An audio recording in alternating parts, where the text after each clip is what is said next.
Good morning students. ये मेरा continuity और यूनिफॉर्म कंटिन्यूटी का थर्ड लेक्चर है। जो नए हैं उनको मैं बता दूं कि 2012 से लेकर 2019 तक कंटिन्यूटी और यूनिफॉर्म कंटिन्यूटी के CSIR नेट में जितने क्वेश्चंस पूछे गए हैं उन क्वेश्चंस को हम सॉल्व करने की कोशिश कर रहे हैं। तो उसी पे हमारा ये तीसरा लेक्चर है, कंटिन्यूटी एंड यूनिफॉर्म कंटिन्यूटी का।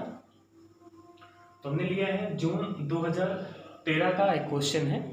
इस पर हम दो क्वेश्चंस पे डिस्कस करेंगे। पहला क्वेश्चन है, सपोज एफ सच दैट, 13 में पूछा गया था June, f such that R is a function that satisfied this and beta greater than 0, then correct option. तो इन चार ऑप्शंस में से कौन सा ऑप्शन आपका सही होगा ये हमें बताना है। ठीक है, तो ये मल्टीपल करेक्ट आंसर होंगे इस पे। तो सबसे पहले यूनिफॉर्म कंटिन्यूटी की बात हो रही है, देखिए। ठीक है, this then f is differentiable unit uniform continuous and constant and must be polynomial. इस पे बात करेंगे। सबसे पहले आप यूनिफॉर्म कंटिन्यूटी की डेफिनेशन देख लीजिए आप। If epsilon greater than 0 there exist delta greater than 0 such that mod of fx minus fy is less than epsilon whenever x1 minus x2 is less than delta। ठीक है, ये definition होती है if fx is a real valued function then। तो now हम यहीं पर इसको अप्लाई करने की कोशिश करेंगे। अब आप ये देख लीजिए, ये तो डेफिनेशन हो गई। अब आपको दिया क्या है, हमें दिया है mod of fx minus fy is less or equal to mod of x minus y to the power beta and beta is greater than 0। तो by definition एक ऐसा डेल्टा एग्जिस्ट करेगा that is x minus y is less than delta by definition of uniform continuity, then this implies taking power of beta both side delta to the power beta। ठीक है, power beta ले लिया। अब this implies mod of f x minus f y is less or equal to mod of x minus y power beta and we know that since here mod of x minus y power beta is less than delta to the power beta. तो this implies mod of f x minus fy is less than delta to the power beta and by definition of uniform continuity देख लीजिए आप, then x1 minus x2 less than delta and if beta is positive number that is beta equal to 1। ठीक है, if beta is greater than 0 then f is uniform continuous by definition of uniform continuous।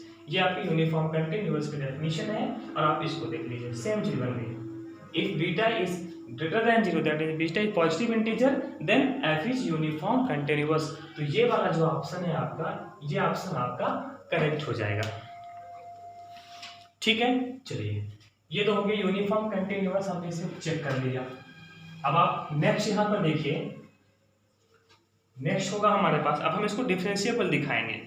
ठीक है, अब differentiability check कर लेते हैं कि है कि नहीं। डिफरेंशियबिलिटी बीटा इक्वल टू 1 और बीटा ग्रेटर देन 1 के लिए भी हम चेक कर लेते हैं। ठीक है, चलिए इफ बीटा ग्रेटर देन 1 है, ठीक है, if beta is greater than 1 तो this implies beta minus 1 is greater than 0, transpose करके इधर लेके आ गए।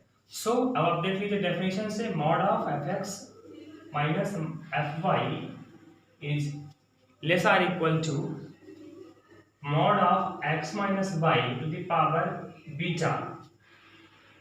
अब यहाँ पर आपको ध्यान देना है, हम यहाँ से क्या करते हैं, mod of x minus y to the power 1 minus 1 कर देते हैं।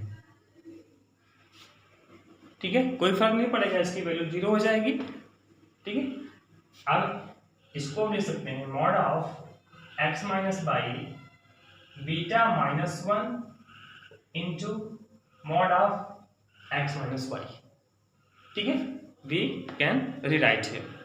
नाउ दिस इम्प्लाइज, अब आप यहाँ से क्या करेंगे, mod of f x minus f y upon x minus y से इधर डिवाइड कर दीजिए, x minus y is less or equal to mod of x minus y to the power beta minus 1। ठीक है, taking limit of both side, taking limit on both side, ठीक है, taking limit on both side when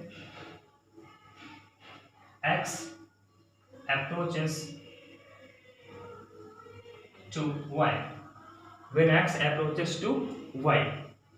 ठीक है, तो ले लीजिए limit. तो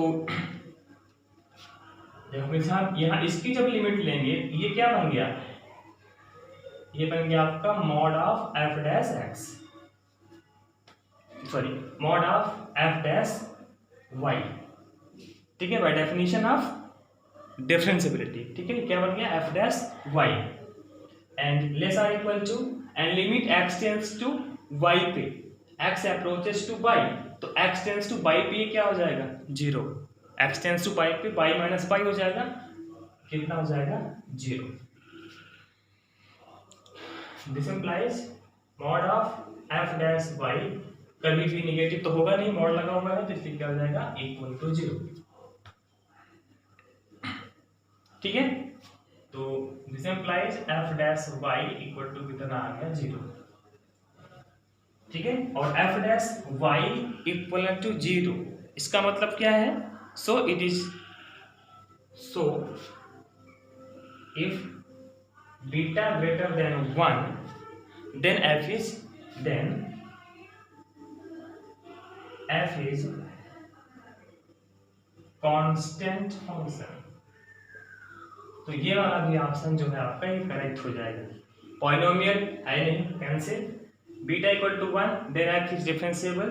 ठीक है, तो ये भी क्या होगा, बीटा इक्वल टू 1 पे क्या डिफरेंशिएबल बनेगा, ये डिफरेंशिएबल नहीं बनेगा। अभी हमने निकाल के दिखाया आपको, हमने क्या निकाला था, mod of f x minus f y upon mod of x minus y less than mod of x minus y to the power beta minus 1 था।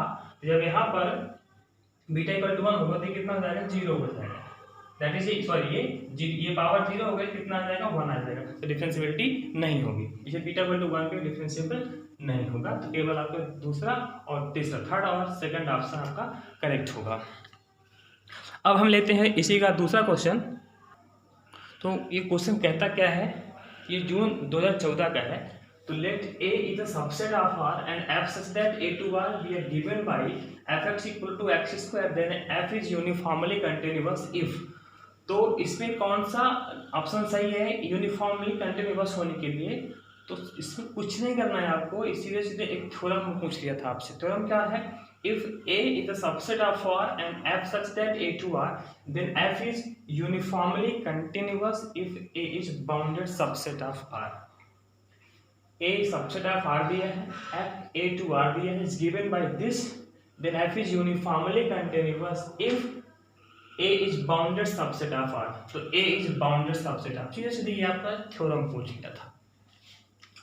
ये सिंगल करेक्ट ऑप्शन है, तो ये हमारा सही हो जाएगा, बाकी सारे रॉन्ग हो जाएंगे। ठीक है, तो इस तरह से ये हमारा थर्ड लेक्चर था जो कि कंटिन्यूटी और यूनिफॉर्म कंटिन्यूटी से रिलेटेड था। अब हम नेक्स्ट लेक्चर जो बनाएंगे वो होगा आपका कन्वर्जेंट और यूनिफॉर्म कन्वर्जेंट, इन सीरीज पर हम बात करेंगे।